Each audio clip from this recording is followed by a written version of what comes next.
This is a topic, the role of sorcery and drugs in opening the last day spirit portal. And I'm getting more and more convinced all the time that this is an area that all people need to be aware of, particularly the Christian community, because we've been very lax in understanding what goes on in this concept of sorcery and the role of drugs and the spiritual implications itself.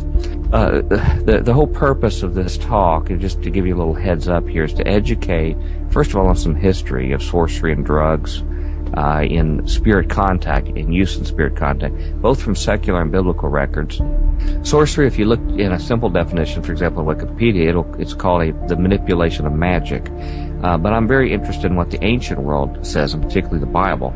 In the Old Testament, the Hebrew word, it's keshef, I believe it's pronunciation, and it relates to sorcery or witchcraft. In the New Testament, there are actually two words that are used. One is mageo, and that means to be a magician or to practice magical arts. But the one I'm really interested in the most is the term pharmakeia. And pharmakeia is the use or the administering of drugs involved in sorcery, magical arts, and often in connection with idolatry and fostered by it. So drugs are a key connection, and obviously you see the word pharmakeia and its connection to pharmacy and what we know is administering of drugs. In Revelation 18 is a very, very important passage that many people gloss over.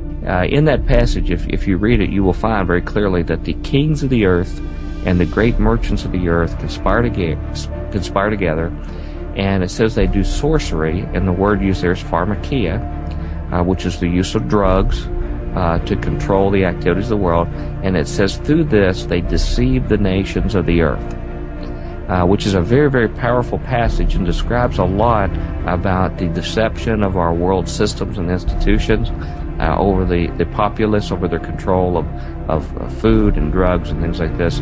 Well, that's right out of the pages of the Bible, I believe, and I think this passage makes it clear that there is a consortium of government officials as well as people that are in the business, the commercial business, and they find it to their mutual advantage and control to make use of sorcery, which involves the use of drugs and also through dark spiritual powers. And the net effect is they're able to deceive large portions of the world public in their process of this. And these chemicals would probably be best described by the term entheogens, which are drugs which do something to your psychosis, your spirit, to enable you to overcome any barriers, to make direct contact with spirits in the spirit world. And some of the natural substances include something like, I believe it's pronounced psilocybin. It's basically known as magic mushrooms. It's the ingredient in the hallucinogenic mushrooms. We have another chemical called scopolamine, which is also enclosed in chemicals like or plants, natural growing plants like belladonna, henbane, witch's herb, and even something called angel's trumpets, which is very ironic. DMT and its use in a blended form in ayahuasca tea made by the shamans in the Amazon area. And then we have mescaline, which comes from peyote and similar sources like this in Central America.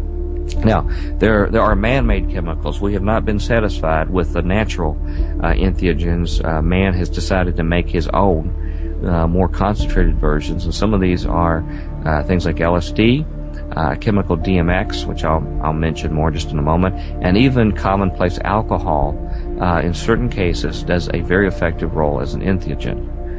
Now, just to comment on two of these, dextromethorphan, or DMX, believe it or not, it's just used as the key ingredient in common cough suppressants.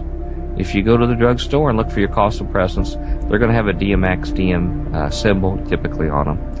Unfortunately, according to news reports that are out, it is widely misused as a psychotropic drug by at least 3.1 million Americans. And that's just young Americans that are using this very common over-the-counter drug, taking it in portions that will actually create some kind of spiritual contact.